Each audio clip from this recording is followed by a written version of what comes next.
Sales is the most lucrative skill in the world, period. The problem is most sales advice out there today is outdated, cheesy, and can even keep you from getting the deals that can make all the difference in your career. This is the No BS Sales School, a podcast for entrepreneurs and salespeople who want to master the skill of selling without all the BS. Listen, if you're like me, you hate doing admin crap. Number one, because you're not good at it. And number two, because you know it's taking you away from the stuff that actually makes you money. So why are you doing it? Do what I did. Go to worksby.com right now and let them pair you with a real executive assistant. Once I started working with Cheryl at Worksby, my income went up 40% in 1 month, and my working hours went from 70 down to 40. It's a game changer. Go to worksby.com right now, book a call, and tell them Walker sent you. If you do, you'll get 2 extra hours of service for free as a bonus. So if you're ready to finally stop doing the stuff you hate and focus on the stuff that makes you money, go to worksby.com right now. That's WORXBEE.com. Tell them Walker sent you, and you'll get those 2 free hours. Welcome to the No BS Sales School podcast. I'm your host, Walker McKay. This week's podcast topic is boundaries, what they are and why they're important, especially with your prospects and your clients. So I just got back from a trip, vacation, actually. Some of y'all know my definition of vacation, which is you go somewhere you want to go, you do what you want to do, and if somebody you're with is having a bad day, it's not your problem. That is vacation to me. Family trip is another thing, which is completely different because if somebody's having a bad time, it probably is your problem or my problem. So this was vacation. I go fishing way up in the North Maine woods with 3 buddies. We've been going to the same place for 15 years. And we have it's a fishing trip. And the cool thing is there's no technology up there. We go to the North Maine woods, which is in the upper northern part of Maine, where we stay in this camp on a beautiful lake. Where we stay is about, what do they say? It's like 70 miles from a paved road and about 75 miles from a stoplight. We get there by float plane. It's a cool little camp, beautiful. Typically the weather is cool. The high is typically in the 70s, lows in the 30s, which is great for the first week in June. This time was not so much. It was in the 90s. It was hot as hell. Among the things we love about this camp, and the one reason we told the owners that we would never come back if they made this change, was there's no technology there. Meaning there's no Wi-Fi, there's no cell service, there's no newspaper, there's no television, nothing. You are there in the woods. I mean, don't get me wrong. We stay in a cabin and we have meals cooked for us. We've got guides, that kind of stuff. For me, it doesn't seem like roughing it. For my wife, it might seem like that, but we're there away from everything. And if you want to get in touch with us there, you got to call the satellite phone at the camp. And so one of our rules is no freaking communication while we're there, unless there's like a major emergency, meaning somebody or 2 people died.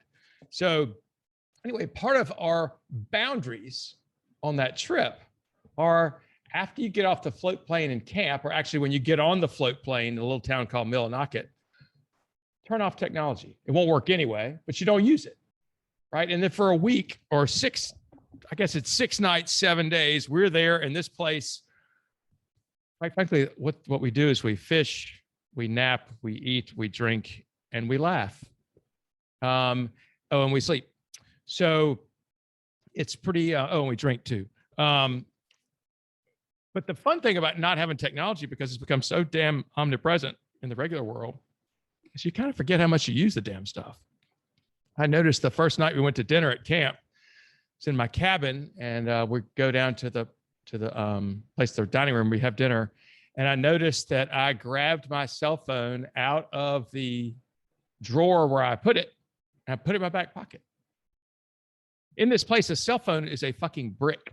Right? It doesn't work. There's nothing there, but it's my habit to carry my cell phone around with me wherever I go. But I had to realize and break the habit, right? That the cell phone's not necessary here. As a matter of fact, it is just a problem. It's something else you can drop in the lake.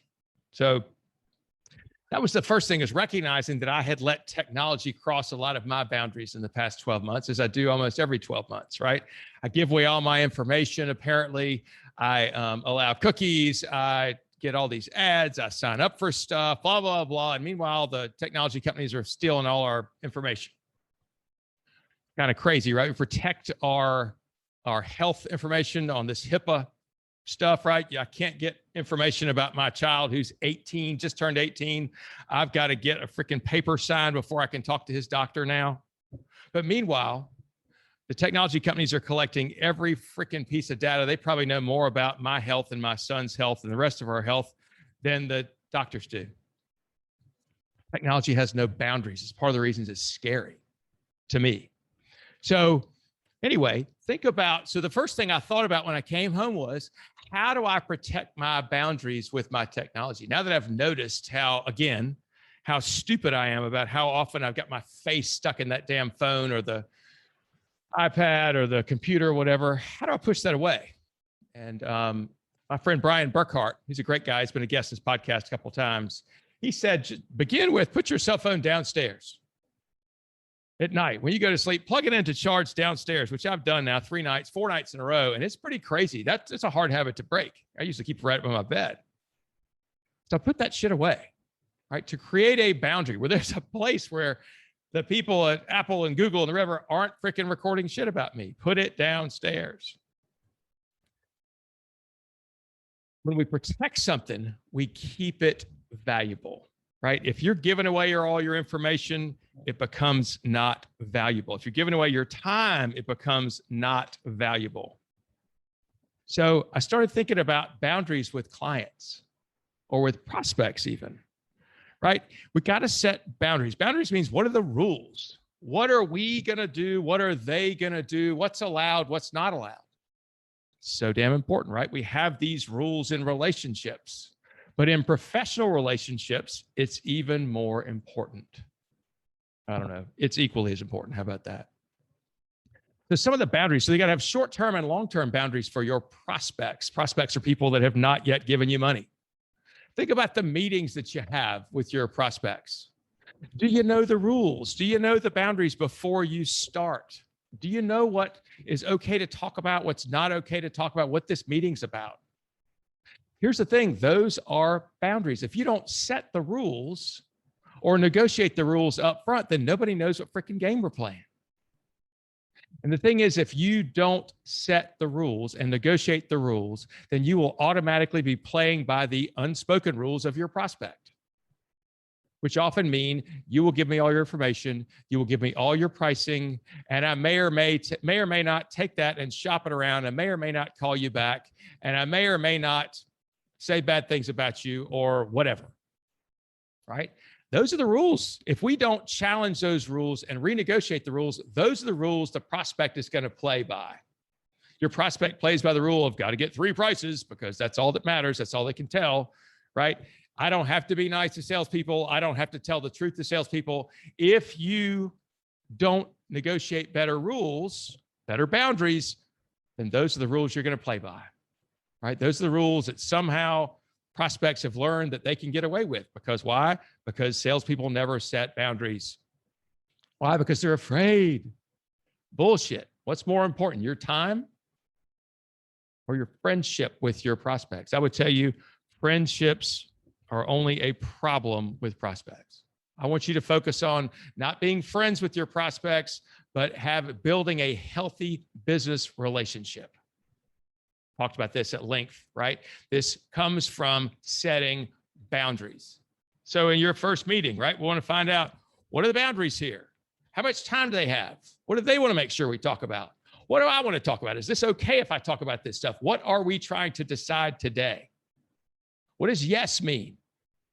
If at the end of the meeting, what are we trying to decide yes or no on? And what does yes specifically mean? Know that before your meeting starts. It's a really good boundary. Because I promise it's a whole lot better for everybody to know the rules up front than for you to walk in, maybe like you always do, and just hope everything works out okay this time, because sometimes it does. That's bullshit. You got no boundaries, you're going to get used. So then we think about, How do we create boundaries with clients? This is an interesting topic. I've had some people that have really been pissed at me about this. But I would tell you that, first of all, unless you drive an ambulance or a fire truck, and maybe there's some other examples, you don't need to be on call 24 hours a day. A lot of our clients say, oh, you should, not of our clients, but people will talk to you like, oh yeah, you can reach me 24/7. I'm working for you 365 days a year. Well, that's really neat. But what you're doing is eroding your value. If you're available all the time, your value is much, much less. It's the opposite of what you think.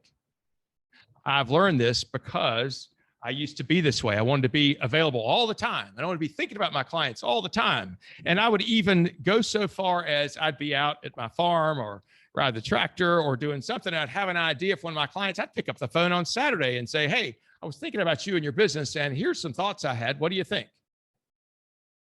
Maybe they were good thoughts. Maybe they were, maybe they weren't.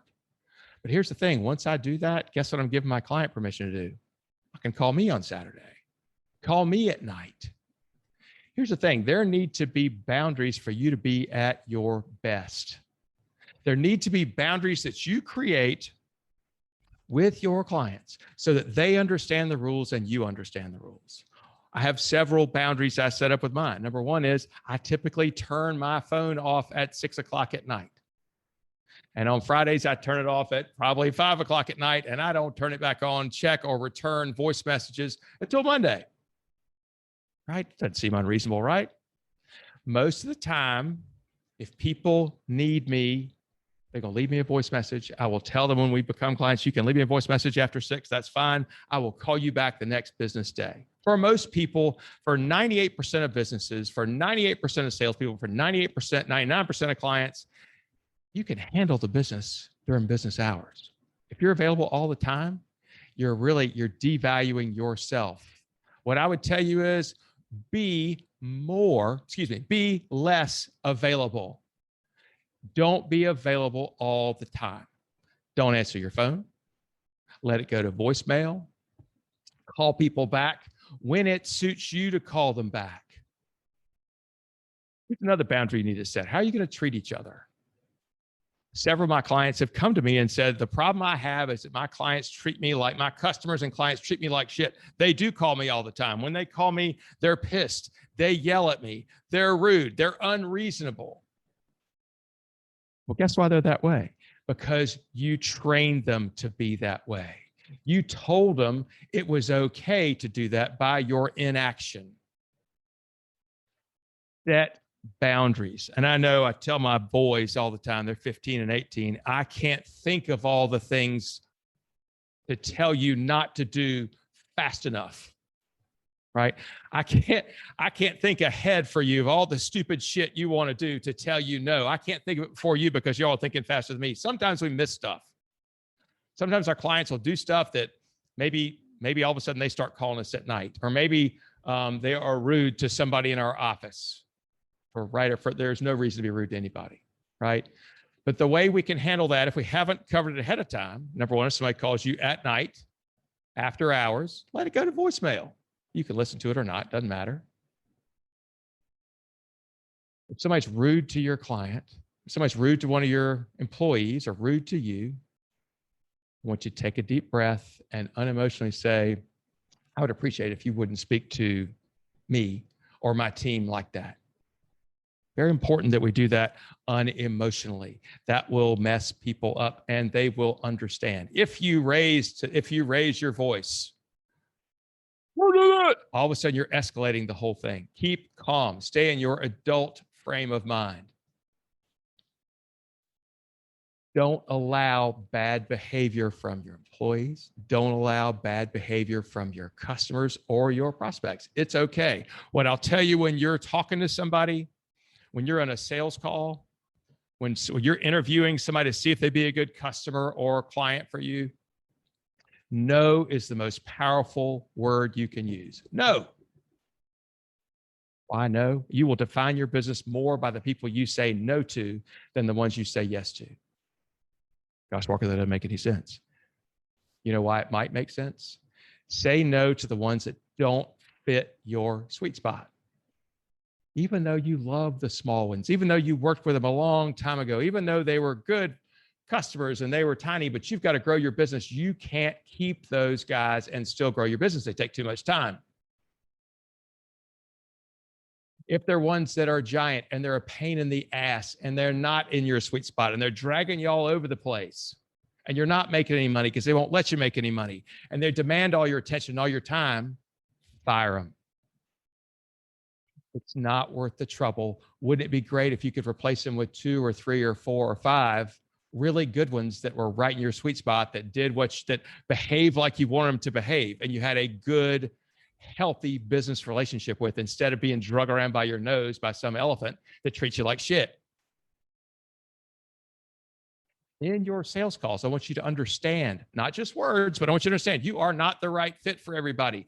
Be very comfortable telling people, I don't think I can help. I don't think I'm the right fit. You'll get clues all along the way. Any of you got a shitty client right now? One that treats you badly, that's an asshole, that beats you up on price, doesn't value you, always brings drama? You had clues about that in your sales call. Every single one of them. You can look back in your sales call and say, holy shit, if I had only been open to this, I would have seen, right? If people are giving you trouble and you warn them and say, do not treat me that way. Please, sir, I appreciate you're not talking to me that way. You don't have to say, I'm not going to call you back until the morning. You can if you want to. Just don't call them back till the morning. They'll learn.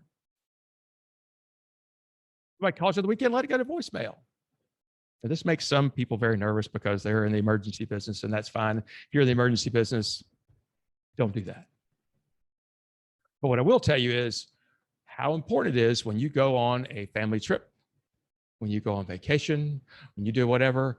Don't tell your freaking customers and clients, but you can call me if you need me. Fuck you. That is so stupid. Have your time away. Have your time away. Set boundaries there. Devote your time to your family. Devote your time to what you love doing. Don't answer customer calls. If you're in a place where you have to answer customer calls when you're on vacation, it ain't vacation. Fix that. None of us are that important. By the way, my friend Lindsay Steeman, love her. She was a podcast guest about a year ago too. I was talking to her about my idea of wealth, of being wealthy, was being able to take 2 weeks in a row of vacation 3 times a year. 2 weeks in a row of vacation 3 times a year. That to me is wealth. And she said, why don't you do it now? I said, well, my business isn't set up that way. And she said, oh, you're too freaking important. The world doesn't revolve. The world doesn't spin if you're not here. I was like, shit. The advice I give other people. So more vacation is coming, and family trips too. Here's another thing. Set boundaries. Don't give away free shit. There's this thing called scope creep, where your customers will buy from you and then they ask for free stuff and ask for free stuff and free stuff. And hey, while we're here, can we just do this? Can you throw this in? And hey, that's whatever, if you want to do some of that. But it's better to say, hey, I'm happy to do that. It costs $5,000 to do that. I'm happy to do that, but we've got to do this. You still want that. Because here's the thing, people that get stuff for free don't put any value in it. They don't think you're a good guy. They just know you can be pushed around. If you give people free shit, they'll ask for more free shit and more free shit and more free shit and more free shit. It's hard to raise your price on somebody that gets a lot of free shit. I want you to be intentional about how you use your time, intentional about where you are and what you're doing, intentional about the time you spend with your family. Be with your family mentally, physically, be with them, right? In your job, be, during the day, be in your business, be working on your business or in your business. Be intentional about everything that you're doing. When you're meeting with prospects, be intentional about how you're selling. Have a process that you follow so that you can figure out, do I really want to work with this person? Because if you follow a process like the No BS sales process, what you're doing actually is disqualifying people that you really don't want to work with that aren't ready for you yet. The whole sales process will help you learn their personality, what they're like, what they'll put up with, what they won't. And you can see, do I want to put up with this shit myself? So, important thing to take away from this. Set boundaries for yourself. What are the things you will and won't do? Set boundaries for your clients. What are the things you will allow to happen versus not allowed to happen? Remember, you're the same as them. You're equal to them. They cannot, if you're doing this the right way, you've got just as much right to tell them no as they do to you. You have just as much right to say no as they do. You need to exercise that right. That's the way you'll build a really super business, highly profitable business, is by telling the people that aren't great to work with, that aren't super profitable, you may not be the right fit for them. And even the better, refer them to your competitors. Let them handle the SOBs that want to call people and yell at them at midnight on Saturday night because some bullshit went wrong on Thursday. Who's your coach? Who's your mentor? Who's the person that challenges you when you need help? Want to have a conversation with me? Email walker@walkermckay.com. Let's have a no BS conversation. See if it makes sense. See how we can help each other. Thank you. Go get them.